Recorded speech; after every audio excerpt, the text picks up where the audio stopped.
आज मैं आपको हेक्सागोनल प्रिज्म की डेवलपमेंट बता रहा हूँ कि हेक्सागोनल प्रिज्म की डेवलपमेंट कैसे करते हैं। लास्ट वीडियो में हमने सिलेंडर की डेवलपमेंट की थी। देखो, प्रिज्म और सिलेंडर दोनों के लिए पैरेलल लाइन मेथड का इस्तेमाल होता है। तो आज की जो वीडियो रहेगी हमारी वो हेक्सागोनल प्रिज्म की डेवलपमेंट पे रहेगी। तो क्वेश्चन देखो क्या दिया हुआ है। A right regular hexagonal prism of base edge 20 mm। अब बेस एज कौन सा है भाई इसका, ये मैंने प्रिज्म बना रखा है। ये वाली जो साइड है इस साइड को क्या बोलते हैं, बेस एज। ये हमें दी हुई है 20 mm, ये सभी साइडें हमें 20-20 की दी हुई हैं। And height 50 mm long. Height कौन सी है भाई, यहाँ से लेकर यहाँ तक ये जो हाइट है, ये जो हाइट है इसकी, ये 50 mm दी हुई है। ये हमें दी हुई है 50 mm।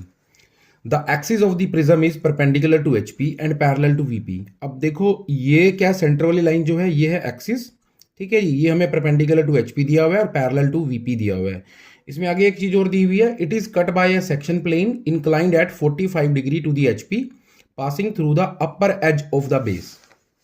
ठीक है जी। तो सबसे पहली बात हम प्रिज्म की कर लेते हैं कि प्रिज्म होता क्या है। प्रिज्म एक ऐसा पॉलीहेड्रा है जिसके दो इक्वल और सिमिलर एंड फेसेस होते हैं। अब भाई देखो, ये जो है इसका एक नीचे वाला एंड फेस हो गया, एक ऊपर वाला एंड फेस हो गया। दोनों देखो हेक्सागोनल शेप के हैं, तो ये दोनों इक्वल और सिमिलर हैं। ठीक है जी। और पैरेलल टू ईच अदर, अब ये पैरेलल भी एक दूसरे के हैं। ठीक है जी। प्रिज्म की डेफिनेशन पढ़ोगे ना, प्रिज्म की डेफिनेशन क्या दी हुई है, it is a polyhedra having two equal and similar end faces parallel to each other and are joined by number of plane figures which may be parallelogram और rectangles। ठीक है जी। तो ये रेक्टेंगल्स भी हो सकती है जिनसे इनको फेसिस को जोड़ा हुआ है, या पैरेललोग्राम हो सकते हैं। अब हमें क्वेश्चन देखो क्या दिया हुआ है। देखो भाई, एक होता है एचपी हॉरिजॉन्टल प्लेन, एक होता है हमारा वर्टिकल प्लेन। ये एचपी है और ये मेरा हो गया वर्टिकल प्लेन। ठीक। अब जिसका जो बेस है वो कहाँ दिया हुआ है हमें, वो एचपी पे दे रखा है, यानी कि ये हॉरिजॉन्टल प्लेन पे, ये जो प्रिज्म है हमारा इसके ऊपर लाई करेगा, हॉरिजॉन्टल प्लेन के ऊपर। ठीक है जी। आपके सामने ऐसे रखा होगा ये, इसके जो एंड फेसिस है वो हमारे एक तरह से कह लो आपकी जैसे जमीन पे लाई कर रहा है, ग्राउंड प्लेन पे। ठीक है। तो ये हमारा ऐसे लाई करेगा, बिल्कुल सामने आपके रखा होगा। अब अगर मैं इसको इधर से देखता हूं तो मुझे कौन सा फेस नजर आएगा, मुझे ये वाला फेस नजर आएगा ना इसका। तो ये क्या बनेगा, एक रेक्टेंगल बनेगा। अगर मैं इसे ऊपर से देखता हूं, टॉप से देखता हूं, तो हमें क्या बनेगा, हमारे पास एक हेक्सागोनल शेप बनेगी इस तरह की कुछ। ठीक है ना, इस तरह की कोई शेप बनेगी। तो पहले आपको फ्रंट व्यू और टॉप व्यू ड्रॉ करना होता है। डेवलपमेंट से पहले आपको फ्रंट व्यू और टॉप व्यू ड्रॉ करना है। चलो अब आप इसको, मैं क्वेश्चन को करके दिखाता हूं आपको कि क्वेश्चन होगा कैसे। हेक्सागोनल प्रिज्म की डेवलपमेंट करने से पहले आपको इसका फ्रंट व्यू और टॉप व्यू ड्रॉ करना है। जैसा कि मैंने आपको पहले बताया, अगर हम इसको ऊपर से देख रहे हैं तो हमारी जो टॉप व्यू बन रहा है वो एक हेक्सागोनल शेप बनेगी, और अगर इसको सामने से देखते हैं तो ये क्या बनेगा, एक रेक्टेंगल बनेगा। ठीक है। तो सबसे पहले हम क्या करते हैं भाई, एक रेफरेंस लाइन लगा लेते हैं। हमने एक रेफरेंस लाइन लगा ली, किसी भी लाइन तक की एक रेफरेंस लाइन लगाई। इसके बाद हम ड्रॉ करेंगे इसका फ्रंट व्यू और टॉप व्यू। सबसे पहले मैं ड्रॉ कर रहा हूँ इसका टॉप व्यू। अब देखो भाई, जो साइड दी हुई है कितनी दी हुई है, 20 mm। तो आपने क्या करना है, 20 mm साइड का एक नीचे हेक्सागन ड्रॉ करना है आपने। तो उसके लिए क्या करोगे आप, सबसे पहले आपने ये 20 mm मार्क करके एक लाइन लगा ली यहाँ पे। ये 20 mm की मैंने लाइन लगा ली भाई। अब इस वाले एंड पे, इसके दो एंड है ना, एक एंड ये हो गया, एक एंड ये हो गया। इस वाले एंड पे आपने 120 का एंगल बनाना है। वो मैं डी की हेल्प से बना रहा हूँ। डी की हेल्प से मैंने 120 यहाँ मार्क करेगा कहीं, और इधर भी हमें कितने का बनाना है भाई, इधर भी हमें 120 का एंगल बनाना है, यहाँ कहीं को आएगा। तो सिंपल आपने क्या करना है, सिंपली अब इस 120 के एंगल पे 20 mm लाइन लगानी है। ठीक है। 120 के एंगल पे 20 mm लाइन आपने लगाएंगे यहाँ से यहाँ तक। ये मैंने लगा ली भाई 20 mm की लाइन। ऐसे ही आपने इधर भी क्या करना है, 20 mm की एक लाइन लगानी है। तो चलो हम लगा लेते हैं 20 mm की लाइन। ये मैंने 20 mm की लाइन लगा ली। इसके बाद आपने क्या करना है, ये जो हमारे एंड आए हैं ना, कौन से एंड है वाला, ये वाले दो एंड है, एक और दो। इन एंड पे आपने ऐसे एक बिल्कुल लाइट सी लाइन ड्रॉ करनी है। बिल्कुल लाइट लाइन ड्रॉ कर रहे हैं, पेंसिल की हेल्प से कर रहा हूँ मैं। हमने ये लाइन ड्रॉ कर दी। अब आपने 20 mm कंपास ओपन करनी है। 20 mm कंपास ओपन करो आप। ये मेरा यहाँ तक 20 था। इस वाले एंड पे कंपास रखो, इस वाले एंड पे कंपास रखो, और इस लाइन पे जहाँ कहीं भी कटता है वहाँ एक आर्क लगा लो। सिमिलरली इस वाले एंड पे रखो और ऐसे एक आर्क ड्रॉ कर दो। अब आपने क्या करना है, सिंपली इनको बस ज्वाइन कर देना है। सिंपली आप इसको ज्वाइन कर दो और ये ऊपर से हम इसको हेक्सागन को भाई क्लोज कर देते हैं। तो ये बन गया मेरा एक हेक्सागन। ठीक है, ये इसका बन गया है टॉप व्यू। अब हम बनाएंगे इसका फ्रंट व्यू। फ्रंट व्यू बनाने के लिए आपको सिंपली क्या करना है, तो पहले इनके नेमिंग कर लेते हैं। चलो हम इस वाले एंड को मैं दे रहा हूँ नाम ए, इसको लिख रहे हैं हम बी, इसको लिख रहे हैं सी, इसको लिख रहे हैं डी और ये ई, और अप टू एफ तक आपने इनकी नेमिंग कर ली। अब सिंपली आपने इस ए एंड को, इस ए एंड से परपेंडिकुलर लाइन ड्रॉ करनी है। ए एंड पे एक परपेंडिकुलर लाइन ड्रॉ करी रेफरेंस लाइन तक। ठीक है, ऐसे ही आपने डी एंड से करनी है। डी एंड को भी भाई मैं ऊपर ले गया। सिमिलरली आपने बी वाले एंड को भी ऊपर लेके जाना है, और ऐसे ही आपने सी वाला जो एंड है इस वाली लाइन को भी ऊपर लेके जाना है। आई होप यहाँ तक क्लियर हो गया होगा आपको। अब देखो इसकी हाइट कितनी दी हुई है, हाइट दी हुई है हमें 50 mm। तो आपने क्या करना है, इस वाली लाइन को, जो ये वाला एंड आया ना, ये वाला एंड, इसको 50 तक ऊपर एक्सटेंड कर देना भाई। ऐसे ही इधर करोगे आप 50 तक हम इसे ऊपर की तरफ एक्सटेंड कर देंगे। हमें क्या बनाना है, इसका टॉप व्यू बना रहा हूँ मैं अब। इसका टॉप व्यू क्या दिखेगा, इसका एक रेक्टेंगल दिखेगा।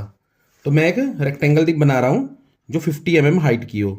अब इसने आपने इसको रेक्टेंगल को यहाँ पे क्लोज कर देना है, और जो बी और सी वाले एंड है इनको भी आपने ऊपर की तरफ प्रोजेक्ट करना है। बी और सी को भी आप ऊपर की तरफ ऐसे प्रोजेक्ट करोगे। अब हम इसकी नेमिंग कर लेते हैं भाई। ये वाला एंड देखो ए यहां से आ रहा है, तो ये वाला एंड भी मेरा क्या होगा, ए होगा, ये पर ए डैश होगा। ये वाला एंड देखो एफ और बी ओवरलैप कर रहे हैं, तो ये आ गया मेरा एफ डैश और बी डैश।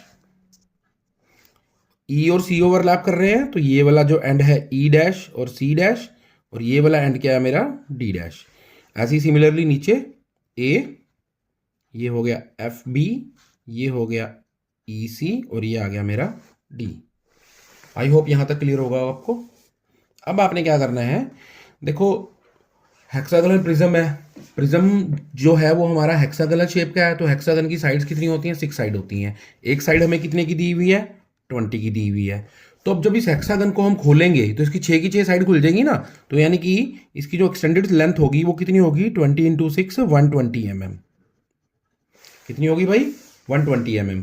अब आपने सिंपली क्या करना है, यहाँ पे इस वाली लाइन पे, रेफरेंस लाइन पे ही 120 तक आपने एक लेंथ लगा लेनी है।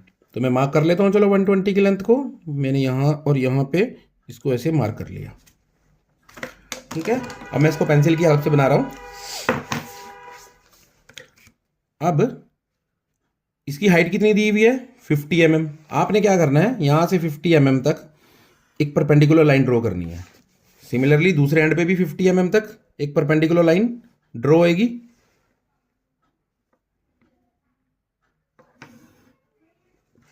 और उसके बाद हम इस रेक्टेंगल को कर देंगे क्लोज।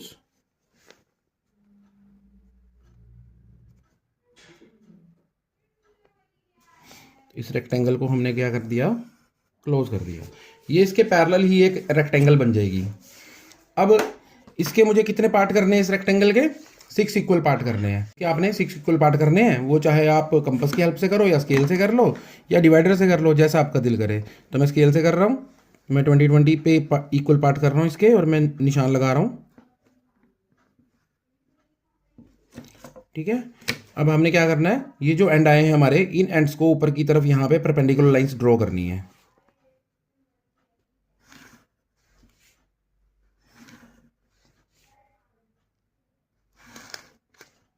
और ये इसके भाई 6 इक्वल पार्ट हो गए। अब इनकी आपने नेमिंग कर लेनी है। ये वाला एंड मेरा कौन सा है, ए, और लास्ट वाले एंड को भी ए ही रखना है आपने। फर्स्ट और लास्ट एंड जो है सिमिलर रहेंगे, तो ऐसे ही यहाँ पे ए डैश, और ये वाला एंड हो गया मेरा ए डैश। ठीक, अब बाकियों की नेमिंग कर लेते हैं। ये है मेरा हो गया बी, ये हो गया सी, अप टू एफ तक आपने इनकी नेमिंग कर लेनी है। चलो मैं कर लेता हूं। तो यहां तक तो ये होगी इसकी डेवलपमेंट। अगर क्वेश्चन में आपको सिर्फ इतना कहा जाए कि एक रेगुलर हेक्सागोनल प्रिज्म है जिसकी बेस एज हमें 20 mm दी हुई है और हाइट 50 mm दी हुई है, उसकी आपने डेवलपमेंट करनी है, तो ये क्वेश्चन हमारा खत्म हो गया। लेकिन इसके अंदर एक चीज और दी हुई है कि it is cut by a section plane inclined at 45 degree to the HP. कहने का मतलब क्या हुआ कि इसको एक सेक्शन प्लेन कट कर रहा है जो कि एचपी के साथ 45 डिग्री इंक्लाइंड है, and passing through the upper edge of the base, and passing through the upper edge of the base. इसका मतलब क्या हुआ? इसका मतलब भाई ये हुआ, देखो इसका पहले मैं टॉप व्यू ड्रॉ कर लेता हूं। ये मैंने इसका टॉप व्यू ड्रॉ किया, इसका टॉप व्यू बन रहा है, और नीचे आपको पता है इसके हेक्सागन बन रहा है। ये कह रहा है जो अपर एज है, अपर एज कौन सा? एक ये एज हो गया कि ये एज हो गया, ठीक है। आप चाहे इसको ले लो चाहे इसको ले लो, मैं इस वाले को ले रहा हूं। ये कह रहा है कि एक सेक्शन प्लेन है जो कि इसको कट कर रहा है at an angle of 45 degree, और इसके upper edge of the base से पास कर रहा है। मतलब यहां पे ये वाला जो अपर एज है, यहां पे हमें एक 45 डिग्री का एंगल बनाना है जो इस लाइन को कहीं ऐसे कट करता हुआ जाएगा। आई होप आपको क्लियर हुआ होगा। ये अपर एज है, यहां पे आपको 45 डिग्री का एक एंगल बनाना है, ठीक है, और जो इसको थोरोली कट करता हुआ जाएगा, जो हमने टॉप व्यू बनाया ना, इसको कट करके जाएगा। चलो मैं 45 डिग्री का एंगल बना के दिखाता हूं आपको कैसे बनेगा। आपने डी को ऐसे रखना है, ठीक है, डी को ऐसे रखा। अब देख लिया आपने कि एंगल कहां बन रहा है हमारा, 45 हमारा यहां कहीं आ रहा है, ठीक है। 45 का एंगल बनाएंगे हम यहाँ पे। ये 45 का एंगल हो गया यहाँ पे। अब यहाँ पे हमें एक सेक्शन प्लेन बनाना है। सेक्शन प्लेन कैसा होता है? एक लाइन बड़ी एक छोटी, एक लाइन बड़ी एक छोटी, इस तरह से आपने यहाँ पे एक सेक्शन लाइन को ड्रॉ कर देना है, और आप इन वाले एंड पे दो एरो हेड भी शो करोगे। दोनों एंड पे एरो हेड दिखा दो। इसका मतलब क्या हुआ कि यहां से इसको कटिंग की हुई है, यानी यहां से इसकी सेक्शनिंग की गई है। अब देखो भाई, इसका कहने का मतलब ये हुआ कि इसकी हेल्प से हमने जो ये वाली ट्रायंगल है ना, इस वाली ट्रायंगल को हमने रिमूव कर दिया। जो ये वाला ट्रायंगल बन रहा है ना हमारा, ये ट्रायंगुलर शेप बन रही है, इस एरिया को हम रिमूव कर रहे हैं। तो जो ए डैश है हमारा वो यहां शिफ्ट हो गया, और जो एफ डैश था वो यहां शिफ्ट हो जाएगा, एफ डैश और बी डैश, और ई डैश और सी डैश हमारा इस वाले एंड्स पर शिफ्ट हो गया। क्लियर है यहां तक? अब ये जो डॉट्स हैं इनको थोड़ा डार्क कर लेना ताकि आपको आसानी रहे। अब आपने क्या करना है, इन पॉइंट से परपेंडिकुलर लाइन ड्रॉ करनी है जो इस रेक्टेंगल को कट करती हुई जाए। कहने का मतलब ये हुआ कि इस एंड पे जो जैसे ए है, मैं ए करके दिखाता हूं आपको। ए वाले पॉइंट पे हमने स्केल रखा अपना, और बिल्कुल परपेंडिकुलर लाइन आपने यहां से ड्रॉ करनी है जो पूरी ट्रायंगल को कट करती हुई जाएगी। ये लाइन ऐसे जाएगी, देखो भाई, ये लाइन को आपने सीधा बिल्कुल ड्रॉ कर देना है। तो ऐसे ये लाइन करती हुई जाएगी। सिमिलरली बी वाले से भी जाएगी भाई, जो ये पॉइंट बी और एफ डैश है। चलो इनको हम ड्रॉ कर लेते हैं। तो मैंने सभी लाइनों को ड्रॉ कर लिया है। अब देखो हमारी ए डैश पॉइंट पे जो लाइन है, ए डैश लाइन पे जो परपेंडिकुलर लाइन है, वो हमारी ये लाइन जा रही है ऐसे। इस रेक्टेंगल को ये ए पॉइंट पे कहाँ कहाँ कट कर रही है? देखो ए पॉइंट कहाँ कहाँ पे, एक तो पॉइंट ए रहा मेरा, और एक पॉइंट मेरा ए ये रहा। तो ये कहाँ कहाँ कट कर रही है? एक तो यहाँ पे कट कर रही है, ये यहाँ पे डॉट लगा लिया आपने, और एक हमारी यहाँ पे कट कर रही है। ये दो डॉट लगा लिया आपने। इसके बाद देखो भाई ये एफ वाली लाइन, एफ वाली लाइन कौन सी है? एफ डैश बी डैश वाली। तो ये एफ डैश और बी डैश वाली लाइन कहाँ कहाँ कट कर रही है? बी डैश पे यहाँ कट कर रही है, और एफ डैश पे हमारे एफ पॉइंट पे हमारे यहाँ कट कर रही है, ठीक है। उसके बाद ई देखो, ई वाली लाइन, ई डैश और सी डैश वाली, तो सी पे तो यहाँ हो रही है कट, और ई पे हमारे इस पॉइंट पे कट हो रही है। अब डी पे देखो, डी वाली लाइन तो यहाँ पे ही है, तो डी पॉइंट हमारा यहाँ पे आएगा। बस अब आपने सिंपली क्या करना है, स्केल की हेल्प से आपने इसको ऐसे एक प्रोफाइल ड्रॉ कर देना है, जो कि कुछ आपका ऐसा दिखेगा।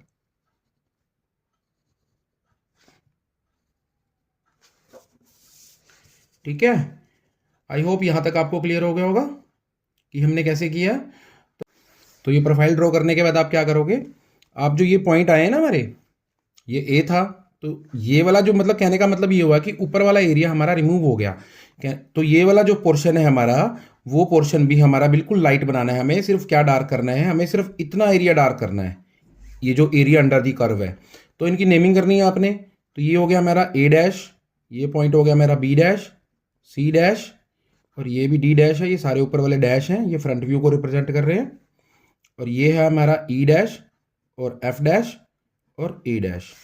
तो ये होगी इसकी डेवलपमेंट। ठीक है, आई होप, मुझे लगता है कि आपको तो क्लियर हो गया होगा ये। इसके बाद मैं आपको कराऊंगा पिरामिड की डेवलपमेंट। अगर आपको वीडियो अच्छी लगी हो तो लाइक करना और चैनल को सब्सक्राइब करना और आगे शेयर करना। Thank you.